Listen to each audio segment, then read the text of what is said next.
ကျုပ်နမေကဖိုးထောင်ရွာကတော့ချောင်းသားနီးတဲ့ညောင်ကုန်းရွာလို့ခေါ်တယ်ဗျကျုပ်မှာဆရာတယောက်ရှိတယ်နမေကဆရာဘုန်းကြီးနဲ့ဆရာကဂမီယာဘက်မှာတော်တော်လေးလက်ဆွမ်းထက်တယ်လို့စိတ်သဘောထားလဲအင်မတန်အေးဆေးတည်ငြိမ်တဲ့သူပေါ့ဗျာတရက်တော့ကျုပ်တို့ရွာကကိုမင်းနိုင်ဆိုတဲ့လူကျုပ်ဆရာစီကိုအပြေးလွှားရောက်လာတယ်ကိုမင်းနိုင်ဆိုတာကရွာမှာရာလုပ်ငန်းနဲ့အဆင်ပြေနေတဲ့လူမိန်းမကလည်းရွာကအချောအလှမအေးတင်းဆိုတာလေအခုတော့ကိုမင်းနိုင်ပုံစံကလူကသာရှိတာဝိညာဉ်မရှိတော့သလိုပဲဗျာမျက်တွင်းတွေဟောက်ပတ်တဲ့လူကလည်းတုံတုံရင်ရင်ဆရာကြီးကျွန်တော်ကိုကယ်ပါဦးကျွန်တော်ညဘက်ဆိုမအိပ်ရတော့ဘူးဆရာအိပ်လိုက်တာနဲ့အဲ့ဒီလူကကျွန်တော်လက်ဘင်းကိုလာညှစ်နေတာဗျကျွန်တော်မုန်းလို့သေတော့မယ်ဆရာဖုံးမြင့်ကပတိစိတ်နေရာကနေမျက်လုံးကိုဖြည်းဖြည်းချင်းဖွင့်လိုက်ပြီးမင်းနိုင်စိတ်အေးထားဆန်းဘသူကလက်ဘင်းညှစ်တာလဲအိမ်မက်မက်တာလားတကယ်မြင်နေရတာလားအိမ်မက်ထဲမှာမြင်ရတာပါဆရာဒါပေမဲ့နိုးလာရင်လက်ဘင်းမှာလက်ရကြီးတွေထင်နေခဲ့တယ်ဗျာပြီးတော့အဲ့ဒီအယုတ်ကြီးကညဘက်ဆိုသူ့အလိုလိုနေရာရွေ့နေတယ်ဆရာကြီးရဲ့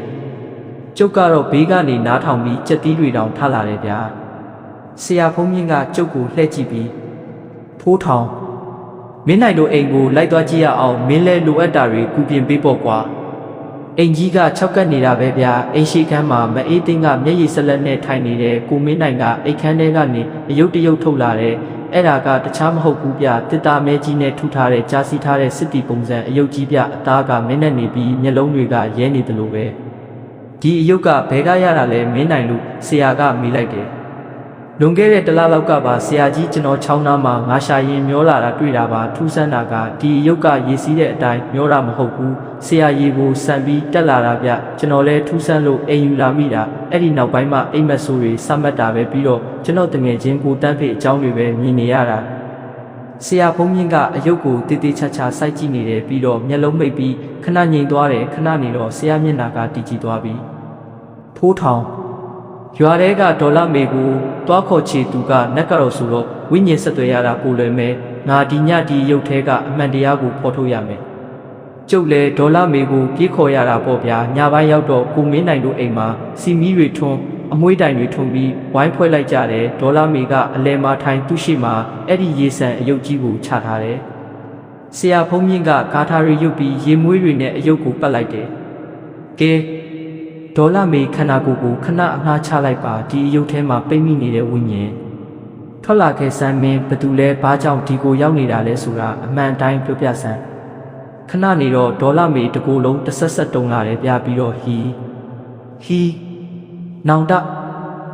ရီယာနေပြီလားမင်းနိုင်ဆိုတဲ့အတန်ကြီးထွက်လာတယ်အတန်ကဒေါ်လာမေအတန်မဟုတ်ဘူးပြယောက်ျားကြီးတယောက်ရဲ့အရှအတန်ကြီး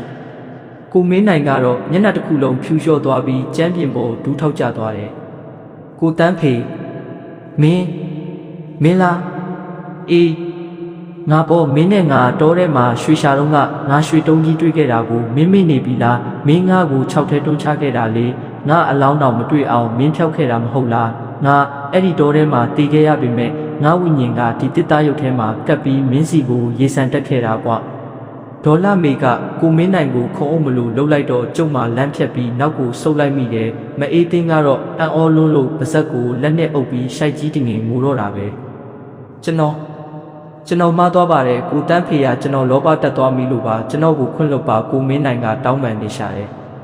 ဆရာဖုံးမြင့်ကကြားထဲကနေဝင်ပြောလိုက်တယ်ဝိညာဉ်ကိုတန်းဖေမင်းမလည်းကတရားရှိလို့ဒီလိုဖြစ်ခဲ့ရတာပါအခုတော့သူလဲနောင်တရနေပါပြီမင်းဒီရုပ်ထဲမှာအညိုးနဲ့နေရင်မင်းလဲကျွတ်လို့မှမဟုတ်ဘူးမင်းနိုင်မင်းတန်းဖေအတွက်ကုသိုလ်တွေအကြီးအကျယ်လုပ်ပေးရမယ်ပြီးတော့မင်းလုပ်ခဲ့တဲ့အပြစ်အတွက်ဥပဒေအတိုင်းရင်ဆိုင်ရမယ်ဒါမှဝိညာဉ်ကကျေနပ်မှာကိုတန်းဖေရဲ့ဝိညာဉ်ကဒေါ်လာမေကိုရဲကနေငါအလောင်းကိုမြေချပေးပါငါမိဘတွေကိုထောက်ပံ့ပေးပါမင်းနိုင်လို့အားနေတဲ့အတန်နဲ့ပြောပြီးထွက်သွားတော့တယ်ဒေါ်လာမေလဲသွားလို့ကျုံမှပြုစုရသေးတယ်ဗျာ